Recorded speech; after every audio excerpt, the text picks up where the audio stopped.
Hey, this is Dr. Ben Rader with Milwaukee Affiliate for Social Living, and I'm here today in anticipation of NASAP's 69th annual conference that's taking place here in the city of Milwaukee. With the focus this year on social justice. The theme is social justice, community healing through movement. And I'm here today with our keynote speaker, Pardeep Singh Kalika, and Pardeep is going to be sharing with us a little bit today some of the things that we're going to be talking about at the conference, and specifically things that he'll be focusing on in his keynote address. Pardeep, welcome. I'm glad to have you here, and share with me a little bit about what people are going to be able to expect to hear and see at the conference. What are you going to be sharing? So thank you so much, Dr. Rader, and it's an honor to be with NASAP and share our story. And when I say our story, I'm going to share a story about myself as a first-generation immigrant growing up in Milwaukee, Wisconsin, what led me to getting into policing, and after that, becoming an educator in the inner city of Milwaukee. And then I'm going to talk a little bit about what happened on August 5th, 2012, when the shooting happened at our temple, our Gurdwara, and then our community response and why we felt the need to respond the way that we did. I think that we're going to have just an engaging discussion on the way that we all can respond to tragedy and heal in the aftermath of hate. Yeah, that's great. And I know one of the things that I'm hoping to share with everybody and let them kind of know about your history and what you've been through.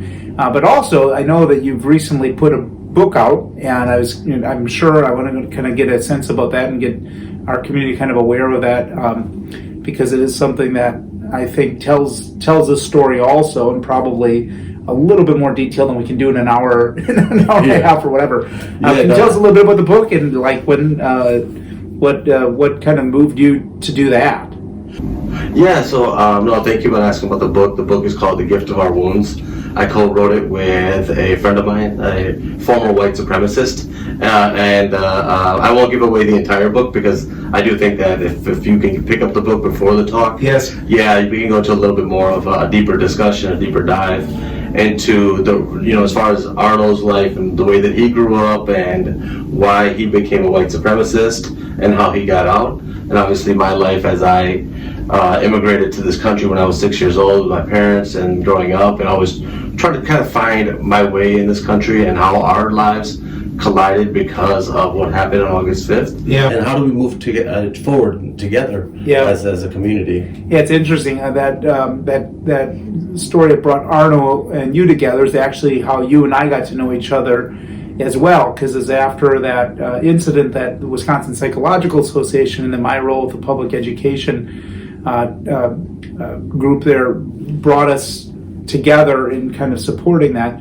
And it really has been a wound, I think, that has impacted upon the Sikh community globally, specifically here.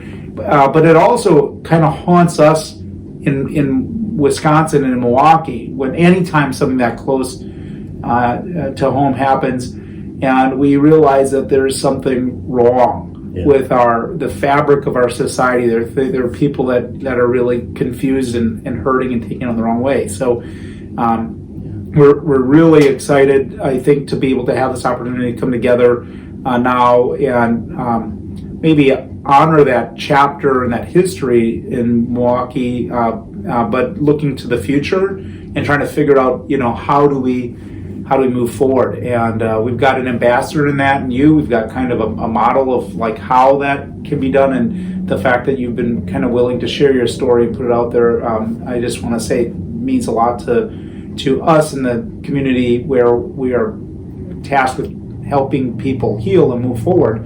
To have a model and to have some direction and all that is great, and you really can't do it without people sharing stories, and that's really kind of what we do professionally, is we get people to share stories and to listen. Yeah, and we're thankful on behalf of the Sikh community that this can provide inspiration as we go forward, or as far as like what we're seeing right now, as far as targeted racialized violence towards the AAPI community, other communities that may feel vulnerable at this moment. And I think that we're honored to be able to do something about it, and and definitely move forward addressing communal trauma. Cool. Well, thanks a lot, Pardeep. I'm looking forward to our time together again, and any excuse for us to get together and chat. I look forward to it. And thank everybody out there for tuning in and spending some time with us here today. And also stay tuned for the social living for the NASAP conference here, May 27th through May 30th. We are really looking forward to having you. See you soon.